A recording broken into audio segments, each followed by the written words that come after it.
오늘 말씀의 제목은 기다리는 훈련, 세례 요한처럼 이라는 제목으로 하나님의 말씀 같이 나누도록 하겠습니다. 우리가 감동을 받고 환호하는 모습은요, 호날두가 30세가 넘었는데도 400골을 넣었다. 이런 기사를 최근에 본 적이 있는데 그런 모습 보면서 감동하는 것이 아닙니다. 우리가 감동하고 환호하는 모습은 축구 천재가 하는 당연한 일처럼 보이는 그런 모습이 아니라요. 자기의 한계를 극복하고 묵묵히 자기의 자리를 지키려고 애쓰는 그런 모습을 볼 때 굉장히 감동을 받습니다. 여러분, 이 장면 어떤 장면이에요? 2022년 카타르 월드컵에서 우리가 다 알다시피 손흥민 선수가 광대뼈 4군데 수술을 하고 고정한 상태로 한 3주도 안 됐는데, 수술한 지 3주도 안 됐는데 월드컵에 나왔잖아요. 그래서 그 모습 보고 우리 전 국민이 막 환호하고 눈물 흘리고 응원하고 그러지 않았습니까? 이 손흥민 선수가 자기만 생각했다면 사실 이 경기에 나오는 게 굉장히 무리수거든요. 그리고 혹시 잘못되면 자기 선수 생활 마지막이 될 수도 있는데, 그가 국가대표 선수로 뛸 수 있다는 것에 대해서 굉장히 자부심을 느끼면서 이 경기에 임했어요. 그래서 사람들이 손흥민을 좋아하는 여러 가지 이유가 있을 거라고 생각을 합니다. 우리는 늘 손흥민이 어디로 간대? 연봉이 이번엔 얼마래? 라고 이런 거 궁금해 하는데요. 사실 손흥민이 어떻게 손흥민이 되었는지에 대한 관심은 좀 약하지 않나 라고 생각이 됩니다. 그래서 우리는 손흥민과 같은 이제 천재들을 보면 우리 이렇게 생각하죠. 천재는 원래 타고난 거야. 절대로 우리는 손흥민처럼 될 수가 없어. 그런데 생각을 해보면요. 손흥민도 어린 시절에 자기가 좋아하는 일, 자기가 하고자 하는 일을 위해서 반복하고 또 반복했다라는 거예요. 그러니까 아무리 하나님께서 타고난 재능을 사람에게 주셨다고 한들 자기가 노력하지 않으면 그것은 실력이 되지 않습니다. 그래서 어떻게 손흥민은 항상 매번 최선을 다하여 경기에 임했는가 물어봤더니요. 이런 말을 하더라고요. 자기는 어렸을 적부터 훈련했던 게 뭐냐면 적당히 하는 게 아니라 자기의 체력을 100% 다 소진하는 걸 훈련했대요. 그러니까 대충 다음에 또 뛸 경기를 생각해가지고 이건 뭐 아니면 시험 경기니까 이렇게 하면서 자기 몸을 아낀 게 아니고요. 100% 다 소진하고 그리고 다시 그 몸이 회복하고 이것을 반복했기 때문에 매 경기마다 최선을 다해서 뛸 수 있었다는 거예요. 그러니까 여러분, 우리가 생각하는 그 스포트라이트를 받는 그런 결정적인 순간은요. 한순간에 만들어지지 않는다는 것입니다. 우리가 아는 댄서들, 가수들 생각해보면 한 곡을 무대에 올리기 위해서 얼마나 많은 노력을 하는지 여러분은 아실 거라고 생각합니다. 그래서 훗날을 도모하는 사람은요. 지금의 어려움을 잘 극복하고 넘어가는 사람이어야 합니다. 손흥민 선수가 그 축구를 하며 생각한 것들이라는 책에서 이런 말을 했습니다. 제가 읽어드릴게요. 남들이 보기에 제 모습이 화려해 보일지 몰라요. 중요한 건 그게 현재의 겉모습이라는 겁니다. 힘들었던 과거와 뒤에서 이루어지는 노력은 겉으로 드러나지 않습니다. 어려웠던 날들이 훨씬 많았어요. 지금도 인내하고 또 인내하며 살고 있어요. 화려함과는 거리가 멀죠. 지금 이 자리에 올 때까지 필요했던 저의 뒷모습을 말씀드리고 싶었어요. 제 인생에서 공짜로 얻은 건 하나도 없었어요. 드리블, 슈팅, 컨디션 유지, 부상 방지 등은 전부 죽어라 노력해서 얻은 결과물이라고 믿어요. 어제 값을 치른 대가를 오늘 받고 내일 받을 대가를 위해서 오늘 먼저 값을 치릅니다. 후불은 없죠. 지금 저는 자제하고 훈련하면서 꿈을 향해 달리고 있어요. 손흥민 선수의 아버지가 손흥민 선수가 초등학교 6학년 때까지 그 리프팅과 같은 기본적인 훈련만 계속 시켰다고 합니다.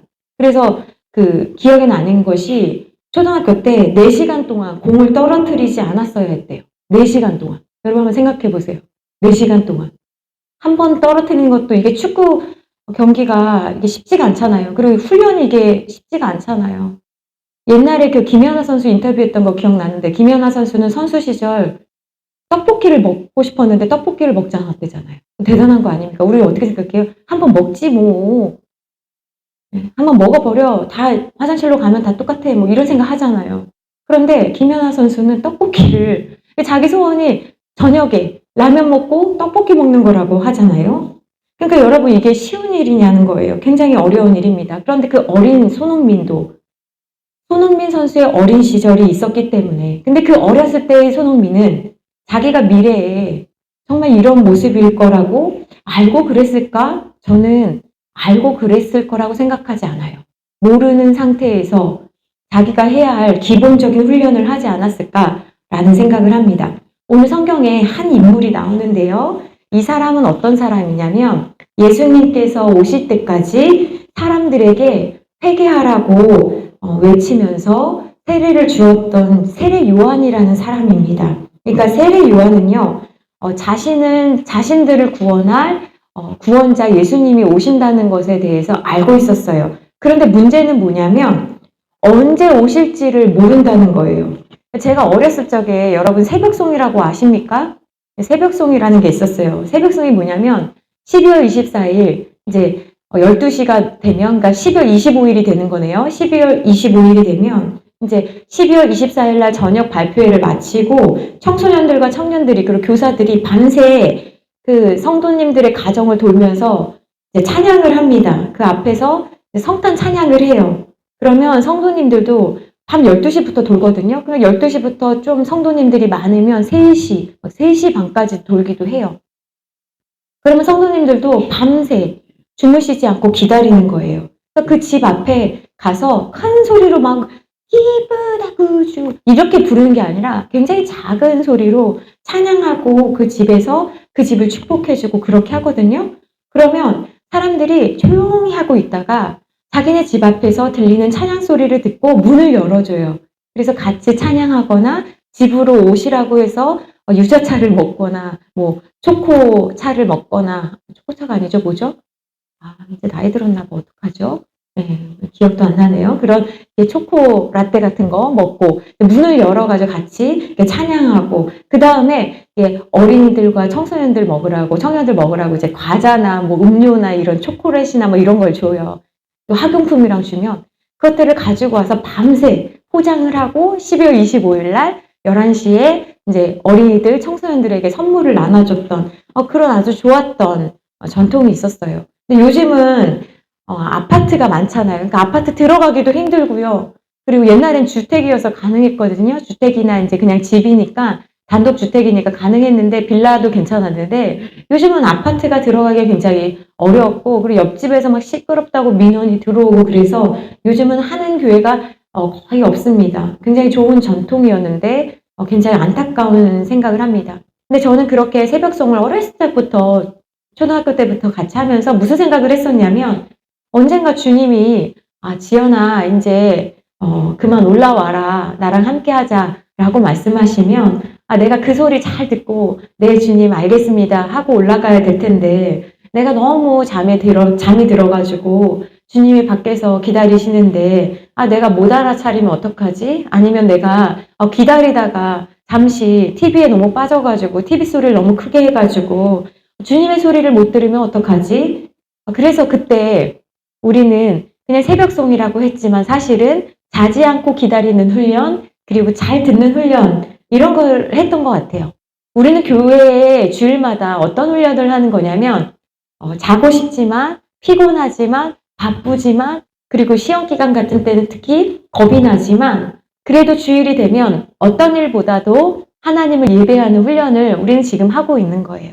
그리고 이 훈련이 잘 되어지면 나중에 어떤 어려움이 와도 하나님 앞에 나오는 것을 너무 힘들어하지 않고 나와서 하나님을 찾을 수 있는 그런 사람이 되거든요. 세례 요한은요 어릴 적부터 예수님을 기다렸어요. 그러니까 성탄절에만 기다린 게 아니라 청소년이 되고 청년이 되어도 기다렸습니다. 그리고 기다릴 때 세례 요한의 모습은 한결같았습니다. 어떻게 그렇게 한결같이 예수님을 기다릴 수 있었을까요? 어떻게 세례 요한도 똑같이 수많은 유혹이 있었을 텐데 어떻게 예수님을 기다릴 수 있었을까요? 세례 요한은 예수님을 믿는 믿음을 가지고 기다릴 수 있었습니다. 여러분 친구 기다려 본 적 있어요? 기다려 본 사람은요, 내가 주인공이 아니구나 이런 생각을 합니다. 친구가 오면 비로소 같이 뭐 사 먹기도 하고 어디 가기도 하고 그러잖아요. 그러니까 기다리는 사람은 주인공이 아닌 것처럼 느껴질 때가 많고요. 나를 기다려주는 사람은 정말 나를 사랑해주고 나에 대해서 넓은 마음을 가진 친구라고 생각을 합니다. 세례 요한도 예수님을 기다렸어요. 그런데 기다리다 보면 자기가 주인공이 아니라 정말 엑스트라구나 이런 생각이 들어서 좀 초라하게 느껴질 때도 있고요. 그리고 내가 정말 아무것도 아닌 거 아니야? 라는 생각을 할 때도 있습니다. 그러니까 기다리는 거는 굉장히 지루한 일이에요. 그리고 굉장히 피곤한 일입니다. 기다리는 사람의 일부는 굉장히 긴 시간들이거든요. 그리고 혼자 기다리기 때문에 굉장히 외롭습니다. 그런데 그때도 세례 요한은 참고 또 참으며 기다릴 수 있었습니다. 왜냐하면 예수님께서 오실 것을 믿었기 때문에 그래요. 그러니까 예수님이 오실 것을 믿으면 잘 기다릴 수 있습니다. 믿음은 기다릴 수 있는 힘을 줍니다. 흔히 군대 간 남자친구를 여자친구들이 기다립니다. 왜냐하면 제대하는 날을 분명히 알고 있기 때문에 돌아올 것이라고 믿기 때문에 기다리는 게 굉장히 어렵지만 기다릴 수 있는 거예요. 그래서 이 믿음이라는 것은 지금의 어려움이나 불편함이 있어도 그걸 잘 극복할 수 있도록 도와줍니다. 그런데 지금 주님이 세례 요한에게 허락하신 환경은 사실 기다리기에 좋은 환경은 아니었어요. 세례 요한 말고 다른 사람들은요, 다 마을에서 살았고요, 가족들이 있고요, 따뜻한 옷을 입고 있고요. 그런데요, 세례 요한은요, 광야에서 살고 있어요.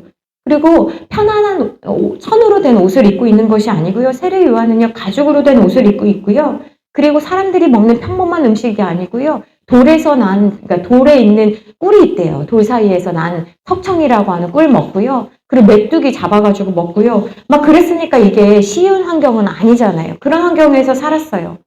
그러니까 예수님을 기다리는 것도 쉽지 않은데 주변을 돌아보면 자기 혼자 그렇게 광야에서 외로운 곳에서 살고 있는 것입니다.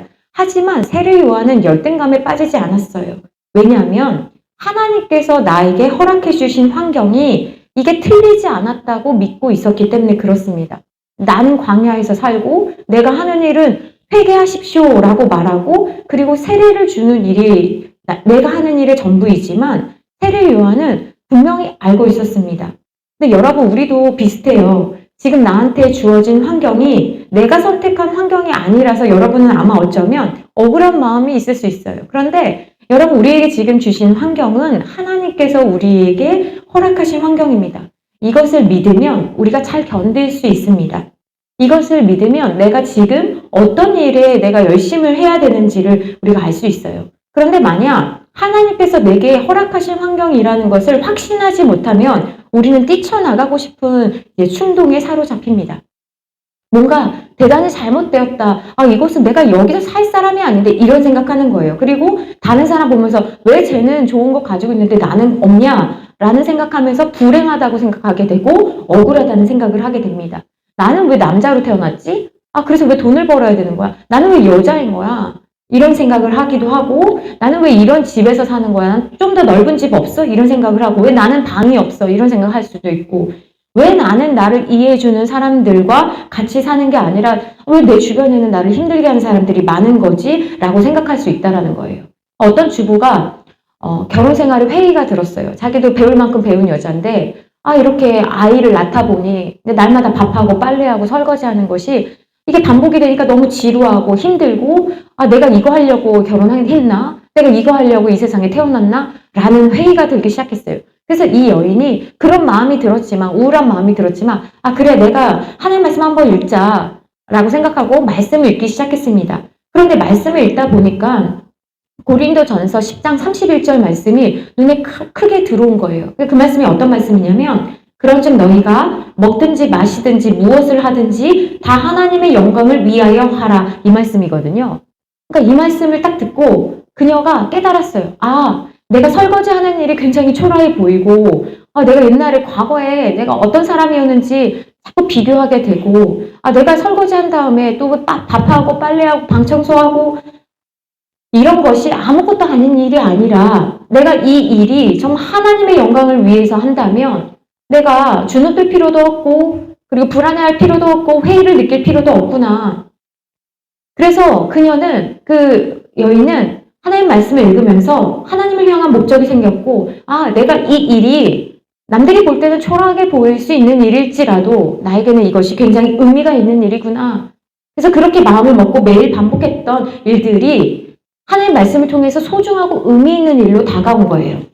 여러분, 이 주부만 그런 것이 아니라 우리가 하는 것도 마찬가지입니다. 여러분은 아마 지금 공부하는 것에 대한 의미를 찾을 수 없을 수 있어요. 저도 예수님을 만나기 전까지는 내가 왜 공부를 해야 되는지에 대한 의미를 발견하지 못했습니다.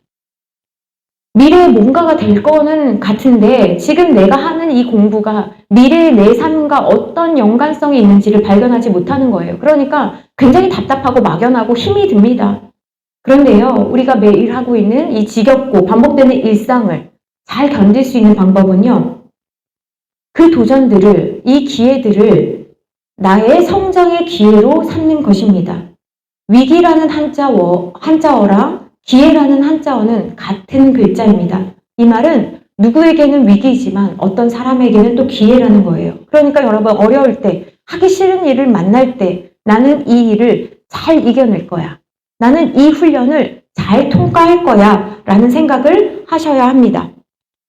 두 번째로 세례 요한이 기다린다고 해서 아무것도 안 하고 기다린 것이 아니에요. 그는 자기가 해야 할 일을 충실히 하면서 예수님을 기다렸습니다. 그런데 이 세례 요한이 했던 일은 뭐냐면요, 사람들을 기분 좋게 하는 일이 아니었습니다. 매일 회개하라고 말하고 세례를 베푸는 일입니다. 누군가가 볼 때는 굉장히 단순해 보이고 의미 없는 일처럼 보일 수 있어요. 그런데 이 일은, 세례 요한도 내가 하는 이 일이 나중에 예수님이 오실 이 세상에 예수님이 오실 텐데 그 예수님을 위한 예비하는 일이라는 생각을 했지만 정말 이 일이 얼마나 대단한 일인지는 잘 알지 못합니다. 그래서요, 우리가 하는 일들은요, 작은 점을 찍는 일이에요. 여러분, 우리가 하는 일은 아주 작은 점을 찍는 일입니다. 아침에 일어나서 물을 먹는 일, 잠자리에서 일어나서 침대를 정리하는 일, 머리를 감고 씻는 순간, 버스를 타러 기다리는 순간, 점심을 먹는 순간, 영어 단어를 외우는 순간, 수학을 푸는 순간, 공부를 하는 매 순간, 어떤 순간이든지 내가 어떤 모습으로 어떻게 살아갈지는 우리가 점을 찍는 거예요. 지금 모습도 점을 찍는 것입니다. 그리고 이 작은 점들이 모여서 우리 나중에 뒤돌아보면 그 작은 점들이 모여서 하나의 선이 되는 거예요. 지금은 중학교 3학년이 된 어떤 남자친구가 이런 이야기를 했습니다. 1학년 때 코로나가 터진 다음에 학교를 가지 않고 집에서 우리가 수업을 듣지 않았습니까? 밖에 나가지도 잘 못했어요. 그러니까 집에서 놀고 먹고 하는 생활이 반복하게 되면서 학교에 와야 되는데, 학교에 가야 되는데 이게 이제 힘들어지는 거예요. 집에서 수업을 듣는 게 너무나 익숙해지고 편안해지니까 학교를 왜 가야 되는 거지? 라는 생각을 했다라는 거예요. 그리고 친구와 호기심으로 담배를 피우다가 이제 이것이 습관이 되어서 끊는 것이 너무 어려워졌다라고 이야기를 합니다. 매일 해야 할 일을 하지 않고 해야 할 일들로부터 이거 하기 싫어 라는 생각에 도망칠 생각만 하는 이 아이는 그때 그 작은 점을 찍다가 이제는 뒤돌아보니까 내가 중학교 1학년과 2학년을 어떻게 살았었는지 너무나 후회가 됩니다 라는 생각을 한다고 이야기하더라고요. 자기의 충동을 절제하는 것을 배우지 못하면요, 화가 나면 참지 못하고 화가 나면 분풀이 하고 싶은 생각이 들고요. 그리고 속이 상할 때마다 물건을 집어 던지고 싶고 왜 나한테 이렇게 대우하냐며 다른 사람에게 윽박지르고 싶은 생각을 하게 되는 거예요. 몸은 어른이랑 비슷해지니까 어른이랑 몸싸움 하려고 하고 어른이라는 착각 속에 내가 하는 행동이 뭐가 잘못됐냐, 부모님은 하시는데 나는 왜 못하냐, 이런 생각을 하며 분개할 뿐입니다. 그러니 이런 생각을 가지고 그 작은 점을 찍어서 내가 나중에 어떤 모습이 될지를 생각하지 못하고 살아간다면 우리는요, 이 내가 지금 살아가는 이 모습을 통해서 우리는 후회하는 일들을 하게 될지도 모른다는 것입니다. 그러니까 어쩌면 공부가 나랑 안 맞을 수 있어요, 여러분. 그래서 우리는 생각합니다. 나는 빨리 나가서 사장 되고 싶어요. 돈 벌고 싶어요. 내 꿈은 문방구 사장이고 편의점 사장입니다. 이렇게 생각하는 친구들이 있을 수도 있어요. 그래서 청소년들 많은 친구들이 꿈이 아니라 저는 건물주가 꿈입니다. 이렇게 말하는 친구들이 되게 많지 않습니까? 그러니까 빨리 나가서 돈도 벌고 싶고 자동차 사고 싶고 나 혼자 산다에 나오는 사람들처럼 내가 지하에 살더라도 내 방 하나 꾸몄으면 좋겠고 우리는 그러면서 지금의 이 지루한 시간들을 버틸 생각을 하지 못합니다. 그런데 여러분, 중요한 것은요, 이 지루하고 단순하고 반복되는 이 시간들이요, 하나님께서 나를 훈련시키시는 시간이라는 것을 꼭 기억하셔야 되는 거예요. 내가 지금은 깨닫지 못하지만 말입니다. 세례요한도 그랬습니다. 자기가 하는 일이 얼마나 중요한 일인지를 어느 정도까지 알고 있었을까요? 자기가 해야 할 일을 할 정도였지 지금의 자기가 하는 일이 정말 예수님의 사역에 얼마나 큰 도움을 줄지는 알지 못했다라는 것입니다. 그래서 세례요한은 사람들에게 회개하라고 했고 삶을 바꾸기로 결심한 사람들에게 세례를 주었어요. 세례를 여러분들이 받아보셔서 아시겠지만 요단강 물에 들어가서 이제 자기가 죽었습니다. 죽었고 물에 잠기면서 자기가 죽었고 물에서 나올 때 이제 본인이 이제 새 사람이 되었다라는 이제 하나의 은유거든요. 그런 고백을 하고 사람들 앞에서 내가 이제 하나님의 자녀로서 살아가겠습니다 라고 하는 거예요. 그러니까 내가 이제 달라졌습니다 라고 사람들에게 이야기하는 것이거든요. 그러니까 세례를 받는 사람에게는 굉장히 의미 있는 사건이에요. 하지만 매번 같은 일을 하는 세례 요한에게도 그렇게 세례를 받는 사람들처럼 의미 있는 일이었을까? 그렇게 생각하지 않습니다. 매번 세례 요한은요, 세례를 주면서 이 사람이 하나님께서 보내신다는 예수님일까? 라는 기대를 가지고 기다리고 있었을 거예요. 그런데 하루, 이틀, 3일, 몇 년을 기다려도 예수님이 아닌 거예요. 그러니까 기대하면 기대할수록 실망이 커지거든요. 그러니까 흔히 사람들에게 상처를 많이 받았던 사람들은 이런 생각합니다. 나는 더 이상 사람 기대하지 않아요. 난 상처받지도 않을 거예요. 기대하지 않을 거니까 상처받지 않을 거예요. 그리고 잘해주지도 않고 사랑하지도 않고 다가가려 하지도 않는 경우가 많거든요. 그런데요, 여러분 아까 말씀드린 것처럼 때로는 우리가 하는 일에 의미를 발견하지 못하고 하나님께서 나에게 너 이거 진짜 중요한 일이거든. 너 이거 열심히 해야 돼. 라고 코치해주지 않으셨다고 하더라도요. 그리고 내 뜻대로 되지 않는 이 상황이라고 할지라도 그리고 내가 선택한 환경이 아니잖아요. 지금 이 환경이. 그렇다라고 하더라도 내가 지금 해야 할 일을 묵묵히 잘 감당할 때 하나님께서 이것을 기뻐하신다는 거예요. 왜냐면요. 하나님께서는요. 무언가를 우리에게 맡기시기 전에 우리에게 단순한 일들을 반복적으로 하도록 연습시키신다는 것입니다. 여러분 학교 다니면서 우리가 공부를 배운다고 생각하는데요. 사실 학교 다니면서 배우는 것은 공부하는 게 아닙니다. 어떤 것을 배우냐면 학교 다니면서 우리가 배우는 건요. 매일 일어나는 훈련하는 거예요. 자고 싶어서 학교 가고 싶지 않은데 매일 일어나는 훈련하는 거예요. 그리고 학교에서 정한 그 시간을 지키고 규칙들, 오른쪽으로 다니고 뛰지 말라고 하고 정한 시간에 밥 먹는 거 이런 거 훈련하는 것입니다. 숙제하라고 하면 우리가 숙제하고 뭐 내라고 하면 내고 시험 보라고 하면 시험 보고 이런 지루하고 단순한 일상들을 통해서 우리는 사회생활의 기본을 배우는 것이에요. 그러니까 학교 생활하면서 내가 공부를 하려고 한다 생각하면 공부는 사실 혼자 해도 되잖아요. 학원 가도 되잖아요. 그러니까 학교 생활을 통해서는 우리가 공부를 배우는 게 아니에요. 내가 하기 싫은 것들을 얼마나 잘 절제하면서 우리가 훈련하는지를 배우는 것입니다. 그리고 선생님들의 말씀에 순종하는 걸 훈련하는 거예요. 내 기분 나쁘다고 선생님께 막 말하고 이런 거 훈련하는 게 아니라 내가 마음에 들지 않지만 선생님이 오해할 때도 있지만 선생님의 말씀에 순종하는 것들을 배우는 거예요. 그리고 하고 싶지 않을 때 해야 하는 것, 가고 싶지 않을 때 가는 것, 어떻게 해야 하는지를 학교 생활을 통해서 학교 생활의 통제와 규칙을 통해서 우리가 배우는 것입니다. 그러니까 이런 것들을 잘 훈련하면 나중에 사회생활 하면서 내가 정말 하고 싶은 거 할 수 없고 내가 이해하고 내가 이해가 되는 것만 할 수가 없거든요. 사회생활이라는 것이. 그런 것들을 지금 초등학교, 중학교, 고등학교라는 12년이라는 아주 긴 시간들을 통해서 우리는 그런 것들을 배우는 것입니다. 그런데 그런 일들을 우리가 하는 일들이 지금 당장 앞으로 이것이 어떤 선을 만들지, 선으로 연결될지를 알지 못하지만 우리는 이 일들을 통해서 하나님께서 정말 적합하게 사용하는 사람으로 하나님께서 쓰실 만한 사람으로 우리는 준비되고 있는 거예요. 그러니까 지금의 이 작은 점을 찍는 일들에 대해서 여러분들이 잘 훈련을 받아야 하는 것입니다. 그래서 만약 내가 지금 하고 있는 일이 이 다음에 위대한 사람이 되고 위대한 일을 할 때 꼭 필요한 과정이었다는 것을 여러분들이 안다면 어떻게 여러분들이 행동할까요? 아마 대충 하는 사람 없을 것입니다. 최선을 다해서 화내지 않고 열심히 하려고 할 것입니다. 여러분 한 번에 정직한 사람이 되지 않아요.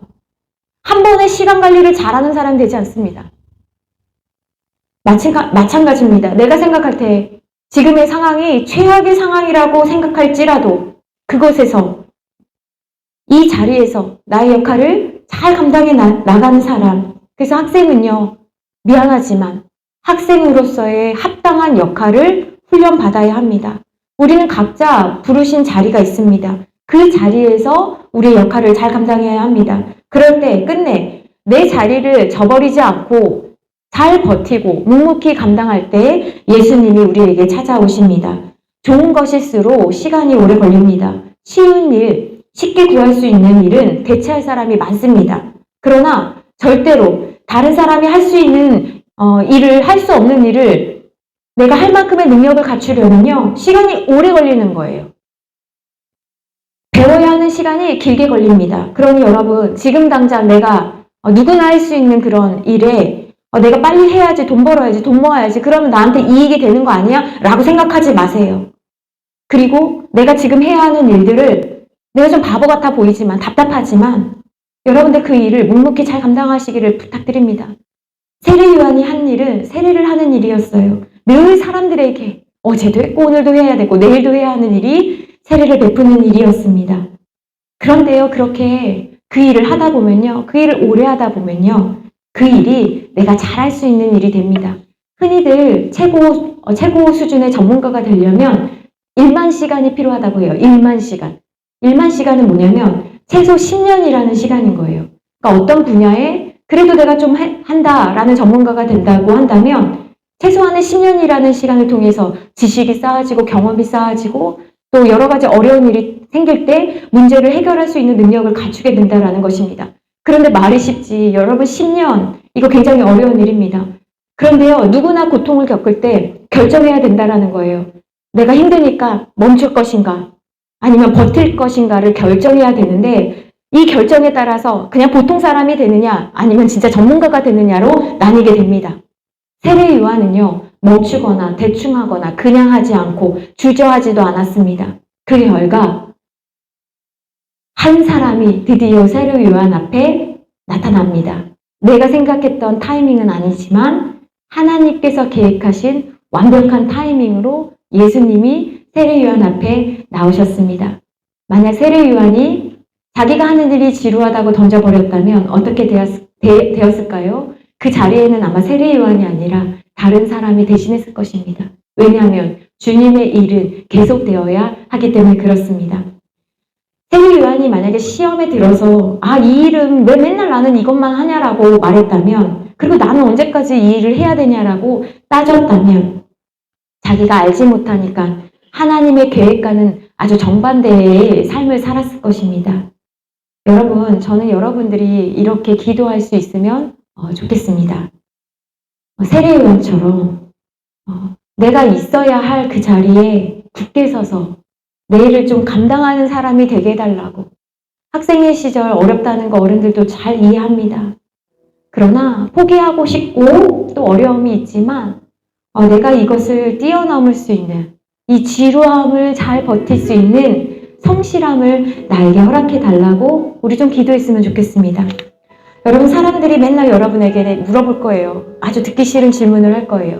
꿈이 뭐냐고, 어떤 사람 될 거냐고. 그런데 여러분도 그렇고 우리 어른들도 압니다. 그때는 꿈을 정하는 게 아니거든요. 어떤 꿈을 가지게 될지 지금 반복하고 훈련하고 버티고 내 자리에서 책임지는 훈련을 하는 것입니다.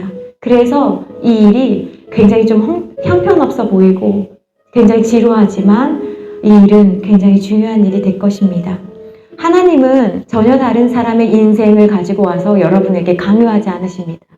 여러분이 해야 될 것은 여러분 이름에 걸맞는 그 일을 찾는 일이에요. 그리고 나중에 그 일이 나한테 주어졌을 때 오늘 내가 했던 그 훈련을 가지고 힘들고 어렵지만, 그리고 지루했지만, 그리고 낙심될 때도 있지만 잘 버티고 잘 감당할 수 있도록, 노아가 배를 만들었다고 얘들아 너네도 배 만들어라 라고 하나님은 말씀하지 않으십니다.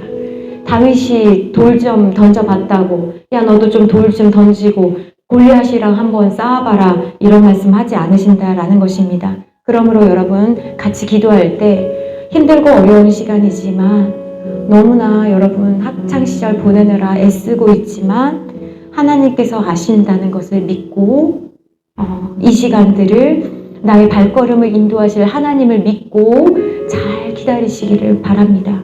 그리고 그때 하나님께서 언젠가 이제 되었다라고 찾아오셨을 때, 이제 우리에게 어떤 일을 맡겨주실 때 그 일들을 잘 감당해 나가는 우리들이 되기를 기도합시다. 우리 같이 기도하겠습니다.